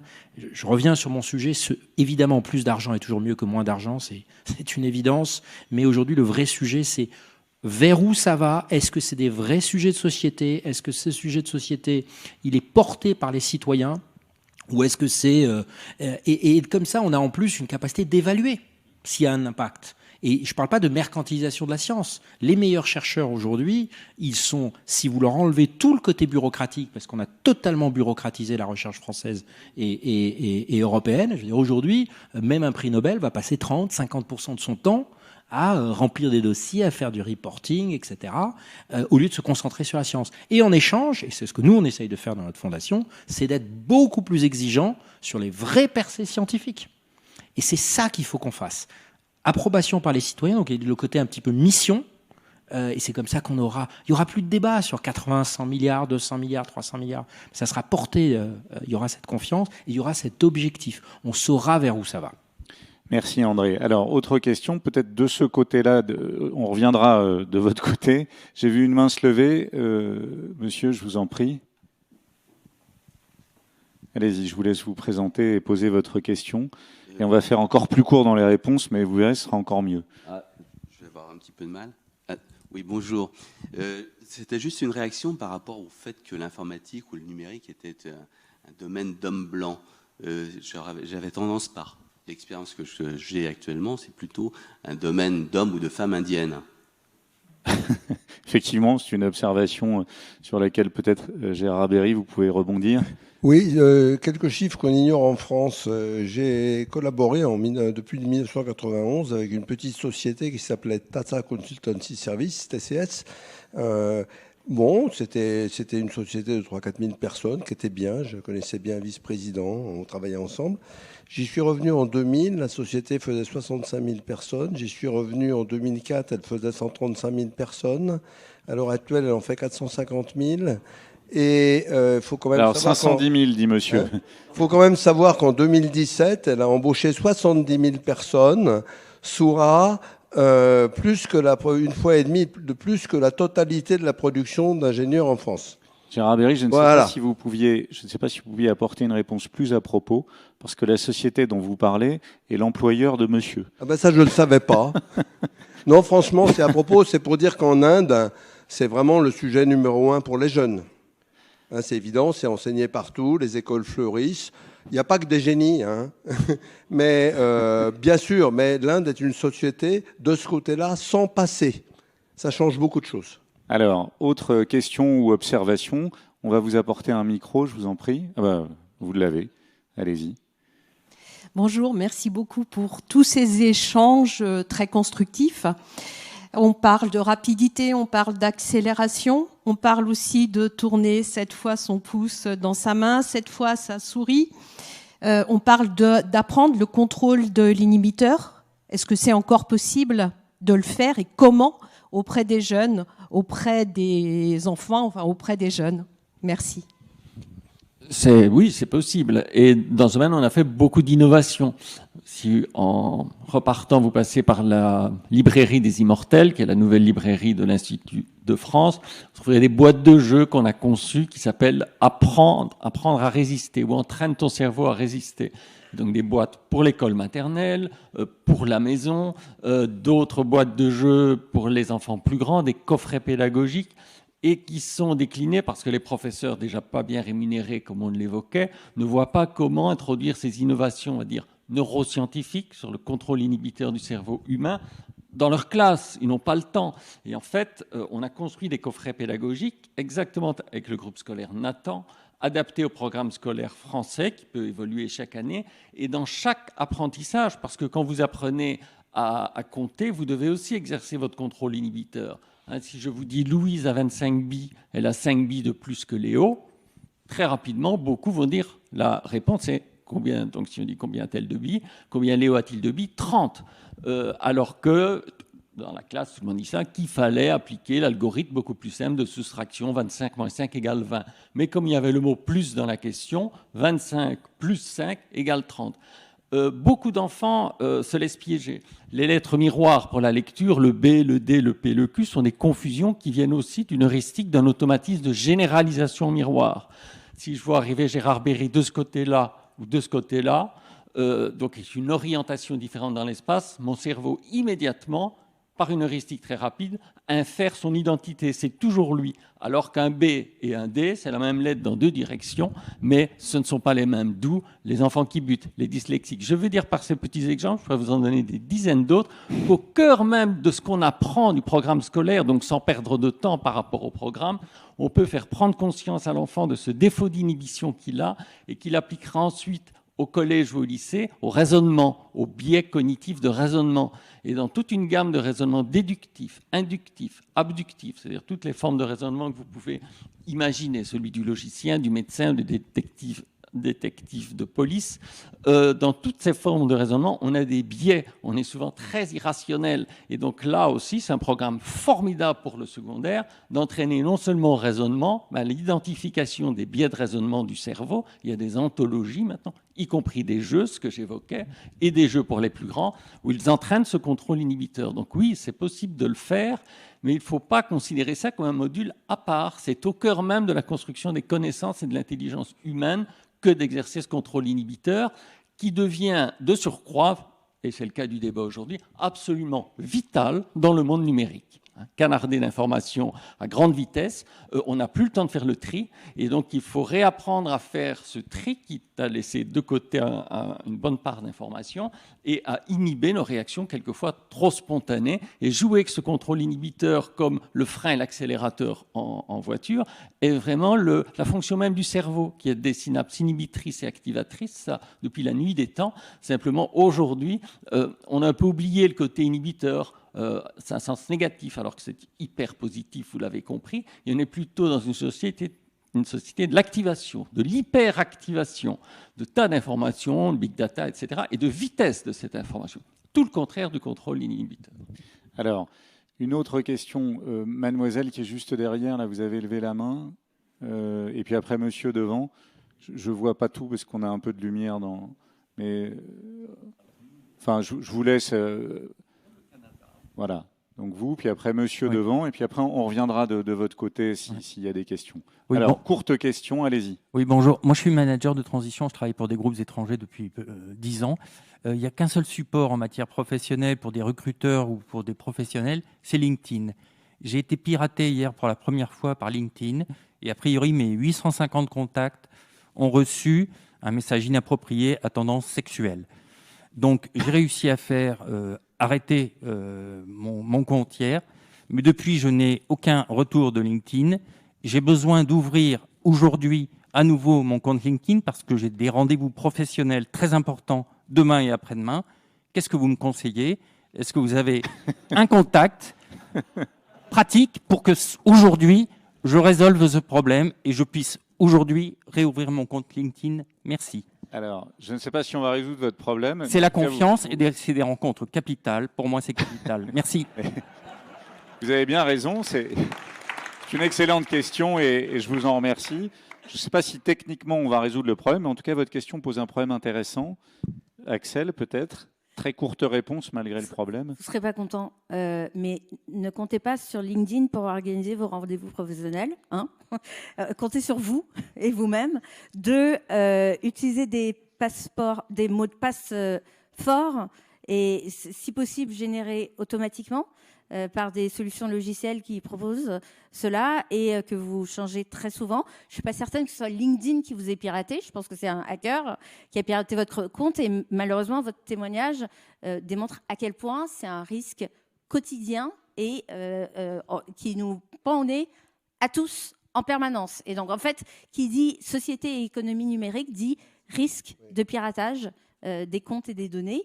Et en fait, là aussi, on n'est pas dans nos niveaux de préparation individuelle et collectif à la hauteur des enjeux.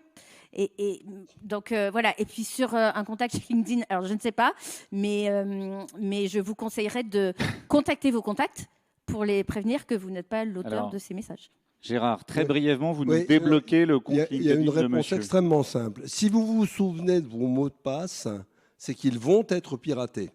C'est très simple. Les mots de passe, il faut ne jamais s'en souvenir et ne jamais les avoir vus. Il y a des outils très bien pour faire ça qui s'appellent les gestionnaires de mots de passe. Il y en a un libre et gratuit très très sûr qui s'appelle KeePass, qui est certifié par l'Agence nationale de la sécurité informatique, qui est un organisme hyper sérieux. Et puis il y en a d'autres commerciaux. Moi, je me sers que de ça. Je ne connais aucun de mes 400 mots de passe. Je connais que le mot de passe de mon coffre-fort à mot de passe. Celui-là, il est sérieux. Donc, si vous voulez vous faire pirater, essayez d'avoir des mots de passe dont vous vous rappelez. Les pirates adorent. Hein, c'est pas les pirates, hein, c'est des robots, c'est pas les pirates. Bon, ce problème est tout à fait soluble. Il faut le prendre au sérieux. Il faut prendre un gestionnaire de mots de passe. Et moi, le nombre de gens que je connais qui se sont fait pirater leur compte est grandi tous les jours. Alors, une avant-dernière. Merci Gérard. Une avant-dernière question de ce côté-là devant. On en prendra une ultime de ce côté-là. Bon, allez-y, je vous en prie. Très courte question. Oui, bonjour Christian Lemaire. Je suis depuis 20 ans dans le monde de la finance, de l'épargne notamment. Et je voulais d'abord apporter un témoignage et poser une question sur des freins. Témoignage, je suis ravi de ce qui vient d'être dit parce que le problème que nous avons souvent c'est que les épargnants ne veulent pas apprendre la finance. Donc, on utilise le jeu, on utilise les tribus. Après, je voulais témoigner parce que je suis expert européen auprès des autorités de tutelle. Et j'entends tout ce qui vient d'être dit. Il est fondamental de recanaliser l'épargne, notamment l'épargne individuelle, vers un certain nombre de défis technologiques. Néanmoins, vous savez qu'aujourd'hui, quand vous avez à investir dans un produit risqué, vous commencez par 2 pages qui vous disent que vous allez perdre votre argent. Et puis après, éventuellement, on vous dit que vous allez en gagner. Ça veut dire tout simplement que si aujourd'hui on lançait les voitures, personne ne conduirait. Donc ma question est, comment peut-on faire en sorte qu'en respectant le risque individuel, on puisse faire en sorte que cette économie qui aujourd'hui, vous le savez, est à plus de 50% dans des banques, dans les comptes bancaires qui ne sont pas rémunérés, soit réaffectée vers les défis technologiques. Parce qu'on ne peut pas avoir de retour sans risque. Merci. Alors, retour sans risque, question de la confiance, de l'épargne et des banques. Merci d'une très courte réponse, mais évidemment oui, exhaustive. en quelques mots, je crois qu'on revient sur le sujet du principe de précaution. C'est-à-dire on a complètement, pas judiciarisé, mais on a rendu en fait nos sociétés totalement averses au risque. Je rappelle quand même une chose, certains peut-être me contrediront là-dessus, mais sauf erreur, même le plan Juncker, rappelez-vous celui qui avait été mis en place suite à la crise financière, avait été confié à une institution formidable que je respecte, la Banque européenne d'investissement, mais qui est tellement attachée à son triple A qu'évidemment, donc il faut aussi savoir à qui on confie l'argent. C'est pas elle qui va prendre les risques majeurs.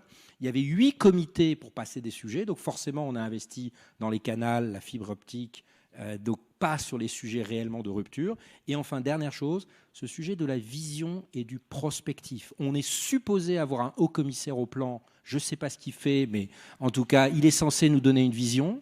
Ursula von der Leyen, la présidente de la Commission, avait très justement dit que la prospective serait au cœur de sa commission. Malheureusement, c'est toujours pas nommé au bout d'1 an et demi.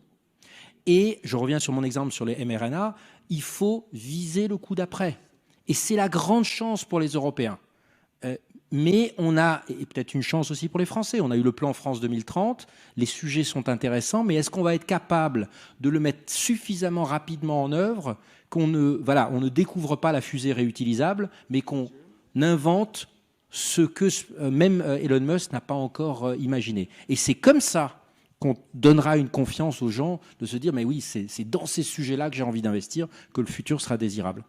Alors, des questions de ce côté-là, de ce magnifique endroit, ou pas de questions? Est-ce qu'il y en a davantage dans cette aile? Alors, je suis désolé, je ne vous vois pas. Vous apportez un micro à cette main levée?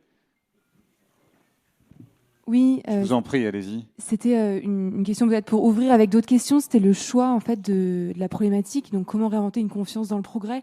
On a parlé aussi un petit peu confiance dans les autres, dans la société. On a un petit peu parlé de prospective, confiance dans l'avenir. Oui. Et en fait, ça sous-entendait en quelque sorte que le progrès était forcément positif. Et on a vu justement, il y a du progrès on peut parfois revenir en arrière. Il y a une question des étudiants aussi qui appelait à ça. Donc voilà, c'était pour savoir un petit peu sur quelles questions en fait on travaillait, ou pour vous, quel est peut-être le plus pertinent aujourd'hui. Est-ce que c'est le progrès? Est-ce que c'est la société? Est-ce que c'est l'avenir? Voilà, donc c'est plutôt ouvert. Alors, Axel, allez-y. Le progrès technologique n'est pas forcément positif. Malheureusement, l'histoire nous donne trop d'exemples. Ce qui est recherché, c'est naturellement le progrès humain. Et donc, c'est la technologie au service d'un projet collectif de mieux vivre. C'est comme ça que je le définirais. C'est pour ça que d'emblée, moi, j'ai insisté sur quel type de progrès. Un progrès durable. Parce que à l'échelle de l'humanité, c'est vrai que les entreprises privées jouent un rôle aujourd'hui pour définir ce progrès plus important qu'auparavant, mais l'autre donne qui n'existait pas auparavant, c'est la conscience du caractère fini de nos ressources de la planète. Et donc, le changement climatique est une donnée factuelle, scientifique, et on n'a pas d'autre choix aujourd'hui, lorsqu'on s'interroge sur le sens du progrès, que de placer ces interrogations dans ce cadre de conscience des limites finies. Donc, forcément, un progrès durable, on n'a pas le choix. Or, aujourd'hui, cette question de la soutenabilité du progrès, elle n'est pas posée, en tout cas dans beaucoup des organisations qui travaillent sur les technologies destinées à nous faire progresser. Et puis, on a parlé du progrès inclusif, on a parlé du progrès démocratique. Il me semble que ce sont des notions qui doivent être systématiquement attachées aujourd'hui à la notion de progrès, plus encore qu'auparavant. Gérard Berry. La notion même de progrès n'est pas simple. Si vous réfléchissez, quelqu'un comme moi a vécu ce qu'il appelle des progrès, dont l'informatique par exemple, il y en a d'autres. Mais pour un jeune, quelqu'un qui a 16 ans à l'heure actuelle, il ne connaît pas le monde d'avant, donc pour lui, ce n'est pas un progrès, c'est juste le monde. Et le monde d'avant est très très difficile à comprendre pour lui. Donc la notion de progrès, la notion même de progrès dépend de l'âge qu'on a quand on en parle. Parce que un progrès pour quelqu'un qui a 16 ans, le fait qu'avant les trains étaient à vapeur, il s'en fout, c'est pas un progrès, c'est un truc rigolo qu'on lit dans les histoires. Donc quand on prend progrès, faut toujours le mettre relatif à quelqu'un qui va discuter. Parce que discuter du progrès avec un vieux ou avec un jeune, c'est pas du tout le même problème, en fait. Et là, on parle du progrès qui n'existe pas encore. Alors que les vieux ont tendance à parler du progrès qu'ils ont connu. C'est pas du tout la même chose. Hein. Donc, il faut faire très attention aux mots. Alors, ultime question. Madame, on va vous apporter un micro. Je vous en prie. Bonjour, merci beaucoup pour ces débats, c'était vraiment génial.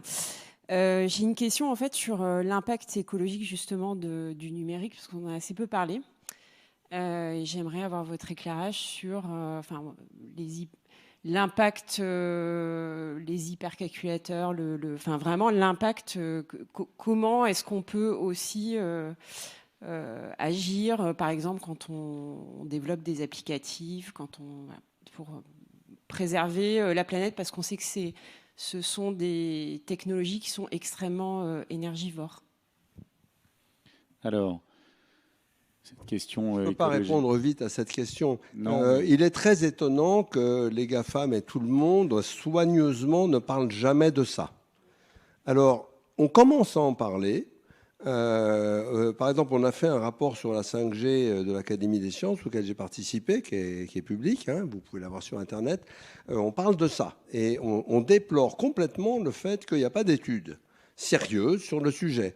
Par exemple, on dit, mais le télétravail permet de faire des économies. Ce n'est pas avéré, parce que ça permet aussi aux gens de déménager à des endroits où ils utiliseront beaucoup plus leur voiture.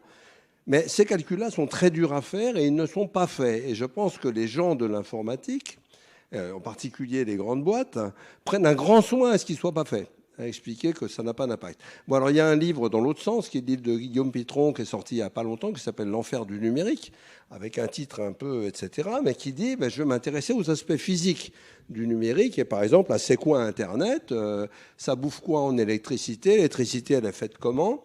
Et alors, on mélange aussi tous les mots. L'impact énergétique, ce n'est pas forcément un si grand problème. Ça dépend comment est faite l'énergie. Le vrai danger, c'est l'impact carbone. Donc, quand on parle d'impact énergétique, il faut être un peu plus précis que ça.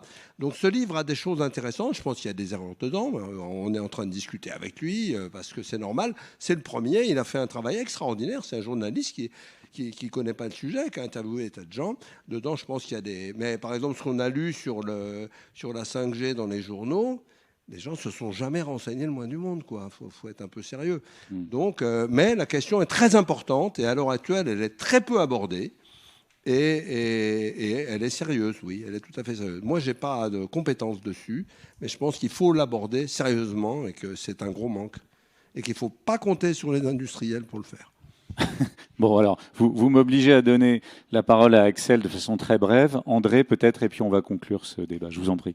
À Glasgow, les industriels en question ont multiplié les annonces sur le sujet pour expliquer comment ils allaient réduire leur empreinte carbone. Il y a beaucoup de greenwashing dans tout ça. La réalité, c'est qu'il n'y a pas du tout une prise de conscience du fait que le numérique est une industrie qui pollue. Aujourd'hui, c'est 4% des émissions de gaz au niveau mondial et c'est surtout un chiffre qui croît énormément et qui va être amené à se multiplier par 2 dans les 5 prochaines années.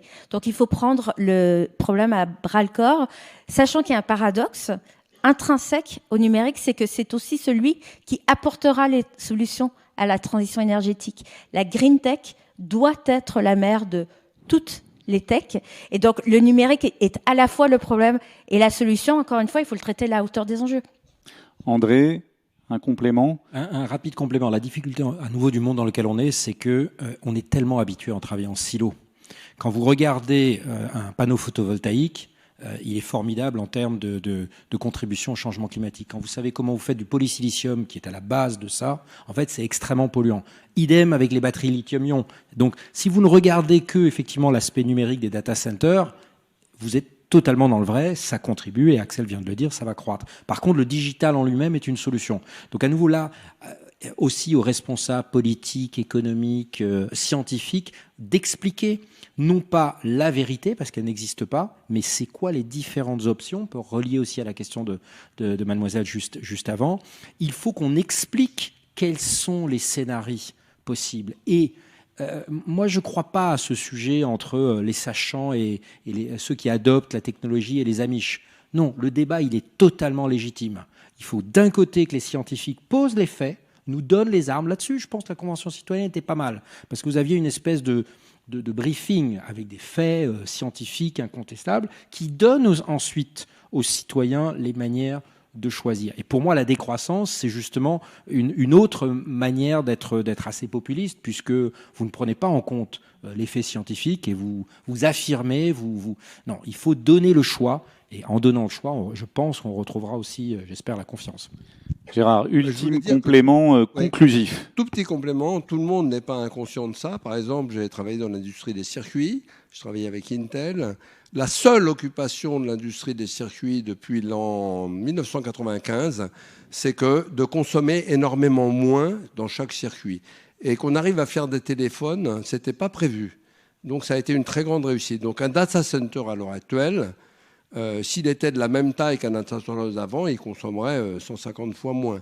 Mais il y a les fer bons, il y en a beaucoup plus. Et donc ces balances-là, ces équilibres-là ne sont pas assez étudiés. Donc on ne peut pas prendre des décisions sans commencer par étudier. Et c'est ça qu'il faut faire maintenant. Alors, nous arrivons malheureusement au terme de ce débat. Petite chose que je n'ai pas fait au début, et je m'en excuse à la fois auprès de lui et auprès de vous, mais Merwan Deba, qui devait être présent, mathématicien et incroyable directeur du Centre Lagrange, est excusé puisqu'il a le Covid. On avait imaginé qu'il soit là en visio, mais ça n'était pas possible. Donc on lui souhaite un bon rétablissement.